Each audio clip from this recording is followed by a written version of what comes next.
नमस्कार साथियों, आज हम स्टार्ट करने वाले हैं संस्कृत व्याकरण। अब संस्कृत व्याकरण सभी कहते हैं संस्कृत व्याकरण की क्लास लगाइए, तो आज हमने स्टार्ट करी है संस्कृत व्याकरण की क्लास। संस्कृत व्याकरण प्रारंभ करने से पूर्व पहले यह जानना जरूरी है कि संस्कृत जो शब्द है इसका अर्थ क्या होता है। फिर अपन देखेंगे कि संस्कृत शब्द जो है वो बना किससे है और इसका क्या अर्थ निकलता है, किसके सहयोग से ये शब्द निर्माण होता है। तो ध्यान में रखते हैं, पहला हम इसका अर्थ देखते हैं। संस्कृत शब्द का अर्थ देखेंगे तो संस्कृत शब्द का अर्थ पहले देखते हैं। तो इसका अर्थ होता है संस्कार या परिष्कृत। संस्कार या परिष्कृत, ये इसका अर्थ होता है। मान लीजिए कभी क्वेश्चन आ जाता है कि संस्कार शब्द का अर्थ बताइए, तो हमको खाली दो चीजें याद रखनी है, संस्कार या परिष्कृत। संस्कृत शब्द का अर्थ है। उसके बाद अगर चर्चा करें तो संस्कृत शब्द की व्युत्पत्ति किन के सहयोग से हुई है या किसके सहयोग से ये शब्द बना है। तो इसका निर्माण हुआ है, इसका निर्माण होता है सम उपसर्ग, क्री धातु और त प्रत्यय के योग से इसका निर्माण होता है। चरण पूछे जाए या फिर ऐसा कहा जाए कि संस्कृत शब्द किसके सहयोग से बना है, तो सम उपसर्ग, क्री धातु और त प्रत्यय। इसमें एक चीज ध्यान रखने की है, सम धन क्री धन त तो हम याद रख लेते हैं, परंतु कभी कभी उस जगह संशय होता है कि ये चीजें है क्या। तो जानकारी में आता है ये तो क्या है, सम क्या हो गया, उपसर्ग हो गया, है ना। क्री क्या हो गई, धातु हो गई, और ये क्या हो गया, ये क्या हो गया, हमारा प्रत्यय हो गया। इन तीनों का जब योग होता है तब किसकी व्युत्पत्ति होती है, संस्कृत शब्द का निर्माण होता है सम उपसर्ग क्री धातु और त प्रत्यय के योग से। अब एक नियम चलता है कि सम या परि उपसर्ग के साथ, सम या परि उपसर्ग के साथ क्री धातु आए तो मध्य में क्या हो जाता है, मध्य में क्या हो जाता है, स या सुड। सुड का क्या हो जाता है, सुड का आगम हो जाता है। किसके बाद, सम या परि उपसर्ग के बाद क्री धातु आए तो मध्य में क्या हो जाता है, स का आगम हो जाता है। कैसे हुआ, अब देखिए कैसे हुआ, ये अपन देखते हैं एक बार। ये म है और क्री है। अब क्या होगा, उसमें बता रहा है कि भाई सम या परि उपसर्ग के साथ क्री धातु आए तो क्या बन जाएगा, इन दोनों के यहां से क्या हो जाएगा, सूट का आगम हो जाएगा। सूट का आगम हो गया। अब ये क्या होता है, स होता है, समझे। अब क्या हुआ, फिर यहां से निकाला इसको, तो सम तो चल ही रहा है, हलंत का स, फिर अब क्या होता है, खाली बचता है त, ठीक है।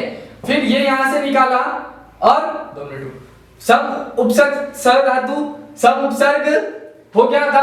अब यहां से स का आगम हमने कर दिया।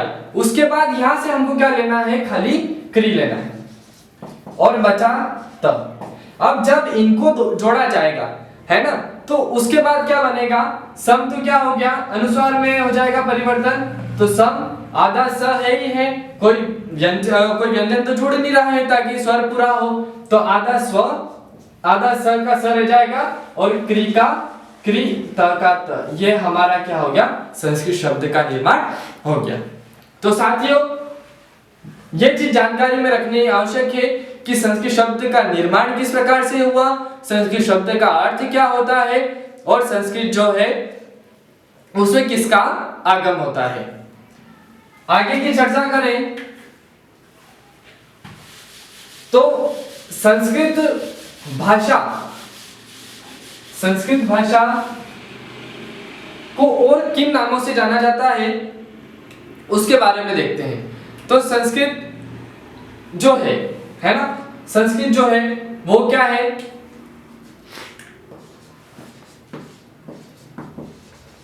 संस्कृत। अब इसके बारे में देखते हैं कि संस्कृत जो है वो क्या कहा जाता है। संस्कृत को, इसको कहा जाता है प्राचीन भाषा। क्या कहा जाता है साथियों? प्राचीन भाषा। एक और इसका नाम है आर्यव्रत भाषा।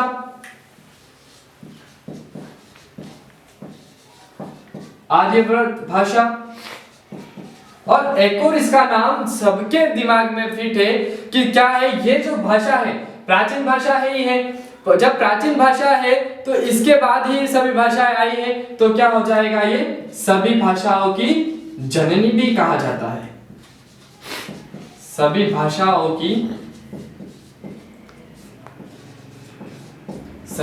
की क्या कहा जाता है? जननी भी कहा जाता है। किसको कहा जाता है सभी भाषाओं की जननी? तो संस्कृत भाषा को कहा जाता है। अब जानकारी में ये चीज लानी है कि संस्कृत भाषा को क्या क्या कहा जाता है। तो एक तो कहा जाता है प्राचीन भाषा, एक कहा जाता है आर्यव्रत भाषा, और एक कहा जाता है सभी भाषाओं की जननी। आगे चलते हैं। तो संस्कृत में त्रिमुनि प्रसिद्ध है। कितने मुनि प्रसिद्ध है? त्रिमुनि प्रसिद्ध है। त्रिमुनि कौन कौन से?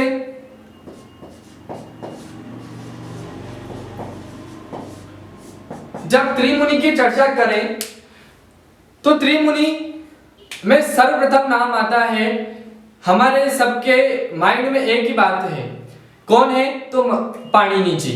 तो पहला नाम किसका आ गया? पाणिनि।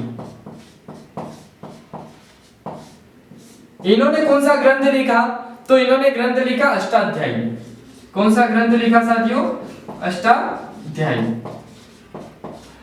इस ग्रंथ की रचना पाणिनि जी ने करी।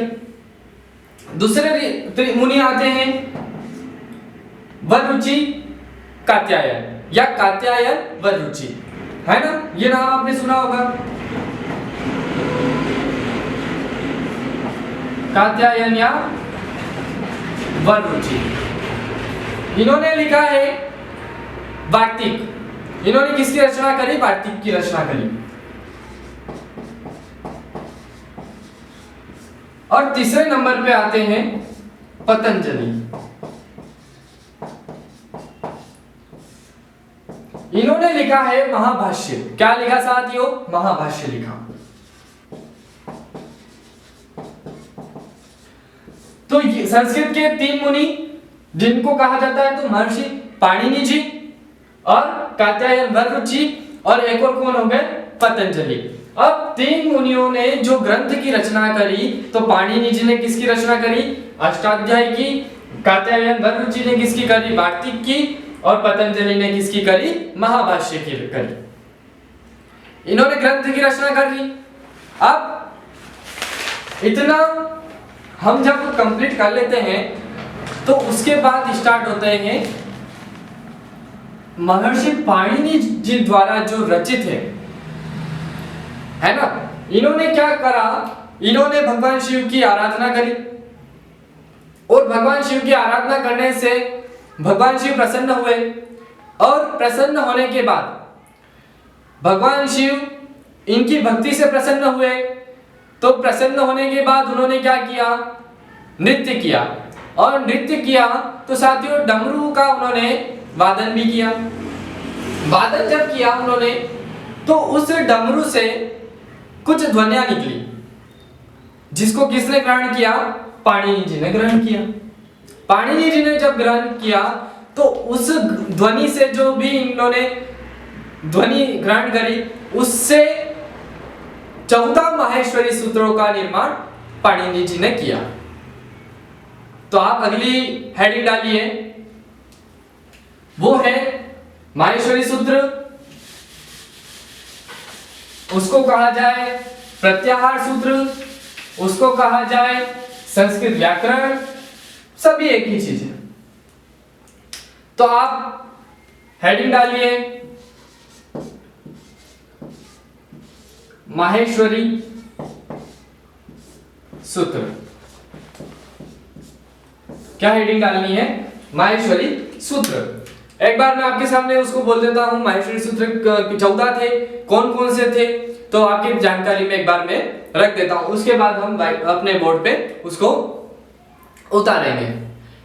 14 माहेश्वरी सूत्र: अ इ उण ऋ क ए अंग आय उच है वरट लण यमगणनम जभय गणदश जब गणदश खफ छठ त चट तव कप शसर शससर हल।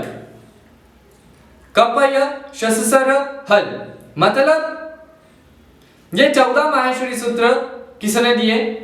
पाणिनि जी ने दिए। इन 14 माहेश्वरी सूत्रों पे ही क्या टिकी है? संस्कृत की पूरी व्याकरण इसी पे टिकी है।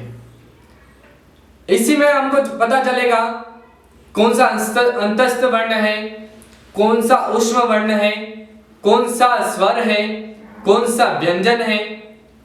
तो बात करें, पहला सूत्र है, पहला सूत्र क्या है? अ इ उण, आई उण री क, अ इ उण ऋ क ए ओ अंग आई औ च, आई उण ऋ क ए ओ अंग आई औ च। फिर आना है हमारे पास हय वरट,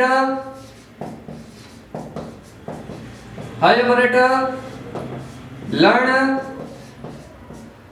ये अब ध्यान में क्या रखना है, यहां से स्टार्ट करते हैं तो ये जो लास्ट के जो है, लास्ट के जो भी है इनको हम काउंट नहीं करते हैं। जब भी प्रत्याहार निर्माण करेंगे तो उसमें इनकी गणना नहीं करनी। कैसे नहीं करनी? तो देखिए, जैसे अ इ उ ऋ ली ए ओ ऐ औ, ये सब क्या हो गए? स्वर हो गए। क्या हो गए? स्वर हो गए। तो अब फिर इसके नीचे चलेंगे, जैसे जैसे हम सूत्रों की ओर बढ़ते हैं वैसे वैसे कोई व्यंजन आएंगे।